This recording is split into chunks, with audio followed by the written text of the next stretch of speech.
C'est bien comme ça? Tu dis bonjour? Non? Au revoir? Oh non, c'est un peu de bordel quand même par ici. Oh, c'est bizarre. Alors, qu'est-ce qu'il a lu le gamin? C'est où ce que t'as lu? Ah, c'est là. Bon, on va commencer. Là, par contre, ça va pas être dans l'ordre. Hein. Ah, putain, il perd ses poils ce chat là! Tu perds tous tes poils, c'est chiant. Oui, purge. Ah. Ah oui. Ah oui. Ah.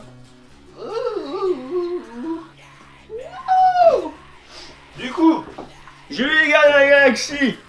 All New Gardiens de la Galaxie, tome 7 et 8. Non.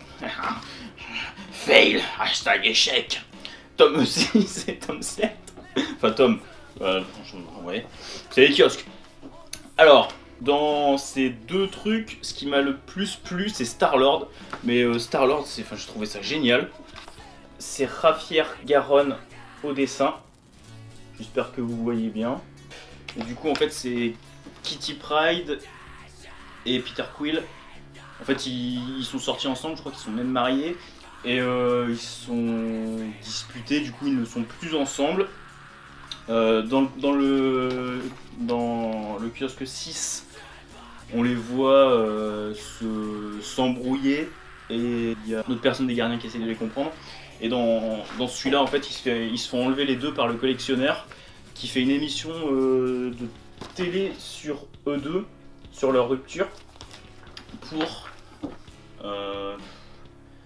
pour essayer de comprendre le point de vue des deux, on va dire. Et pour faire des vues aussi.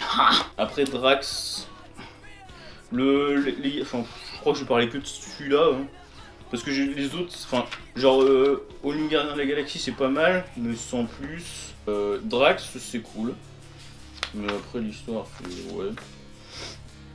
Drax c'est pas mal, mais bon, j'ai tout parlé. Et par contre, les Rocket Raccoon et Groot, mais putain de merde. Mais... Encore, en fait, à partir de l'épisode du 5, je crois, le 5 je l'ai pas lu parce que ça me saoulait, c'était un truc sur le basket, enfin sur le baseball, c'était chiant. Là-dessus, c'est en fait, depuis celui-là sur le baseball, c'est des petites histoires qui font une issue. Et là sur celui-là, c'est Rocket Raccoon et Groot, c'est Scotty Young au dessin encore. Et Jay Fosgitt au scénario. Et dans celui-là, dans celui du 6, les dessins ça ressemble à ça, c'est Rocket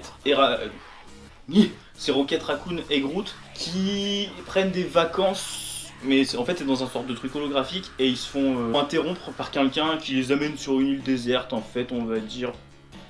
C'est un peu, ça va finir un peu en bordel parce que Groot, il y en a un qui va dire que qui ressemble à leur dieu, du coup ils vont le vénérer. Et Rocket, ils vont l'enfermer, enfin voilà. Mais celui-là, il était pas trop mal. Mais dans celui-là, j'ai même pas lu en fait. Parce que j'ai lu la première page. La seconde page, j'ai fait OK. J'ai feuilleté tout, j'ai fait OK, ça va être ça tout le temps. Allez, dégage, vas-y, dégage. En fait, dans celui-là, t'as Rocket et Groot qui se challenge tous les deux. Genre, ils font une sorte de compétition. À la fin, si j'ai bien compris, il y en a un qui va avoir une médaille.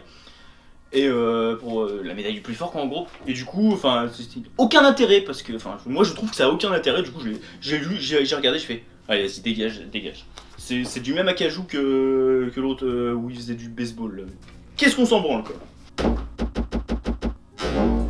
Et les kiosques, je vais pas beaucoup vous en parler parce que ça me, voilà quoi. Je vais juste vous parler de la série qui m'a le plus plu.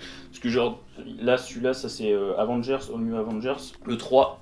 Et en fait, je l'ai acheté que pour Uncanny Avengers. Du coup, je pense que je vais revendre tous mes kiosques Avengers et les choper juste les Uncanny Avengers en librairie parce que putain, le reste, Avengers c'est sympa mais sans plus. Genre, c'est la nouvelle team des Avengers. T'as Miles Morales en Spider-Man, t'as Miss Marvel. T'as l'autre là, je sais pas comment il s'appelle là. Enfin, je crois que t'as Nova aussi dedans. Ça je l'ai lu il y a longtemps, je me rappelle pas trop, on va dire.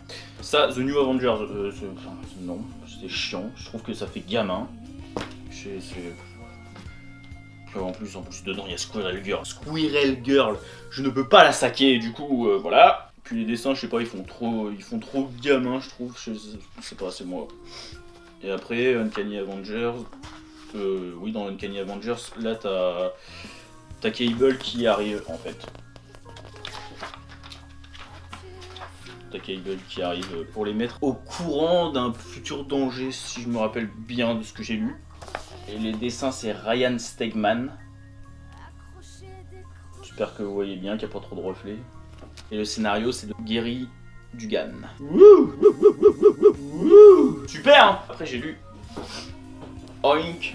Oui, c'est du Panini Comics, hein, c'est Marvel, hein, enfin, ça sert à rien que je le dise, je crois. Je parle pour ce que je présentais avant. Du coup, oui, après j'ai Oink de John Muller. Il est au scénario et enfin, celui qui a tout fait, en gros. Mais putain de merde, qu'est-ce que c'est beau. C'est publié chez Dark Horse, enfin pas à la base. Ça a été republié en œuvre complète chez Dark Horse. En France, c'est chez Delirium qui ont fait ça.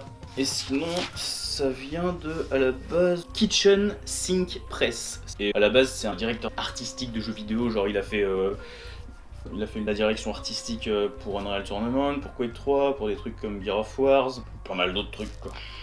Donc, voilà quoi. Et putain, mais comme il dessine, mais c'est magnifique. Et du coup, ça parle de l'histoire d'un cochon qui s'appelle Oink. Qu'on voit d'ailleurs là. C'est pas un procès, on va dire. Il raconte à quelqu'un de l'église son histoire avant qu'il soit condamné à mort en fait, en gros. Et du coup, on apprend pourquoi il est condamné à mort au final. Et Oink, c'est un petit cochon qui vient d'une usine où des gens clonent des cochons pour que les gens deviennent, pour que les cochons soient des esclaves en gros. En fait, ils clonent un mix entre des cochons et des humains. Ils en font des esclaves. Et quand ils s'en servent plus, quand ils sont plus aptes à travailler, à faire des trucs comme ça, ils les tuent, ils les bouffent en gros quoi. Et Oink, quand il est petit, il pose trop de questions. Et ceux qui s'occupent de la sorte d'abattoir, ça leur plaît pas. Ils font voir à Oink quelque chose qu'ils veulent traumatiser, on va dire. Et du coup, on le voit un peu plus tard. Et il va essayer de s'évader de cette prison et de se venger et de venger tous ses frères et sœurs, on va dire. Mais c'est vraiment cool, hein. C'est bien trash, c'est bien gore, c'est tout ce que j'aime. Voilà. Ça, je vous le recommande, c'est vraiment putain de cool. Et c'est super, c'est génialement beau. Et comme d'hab, hein, tu connais la recette, hein. Tu peux t'abonner, tu peux laisser un pouce bleu, enfin pouce vers le haut parce que maintenant ils sont plus bleus. Tu peux faire des bisous aux tulipes. Et puis bah voilà. À la prochaine, allez. Au revoir. J'avais le Mecha Boy. Coucou.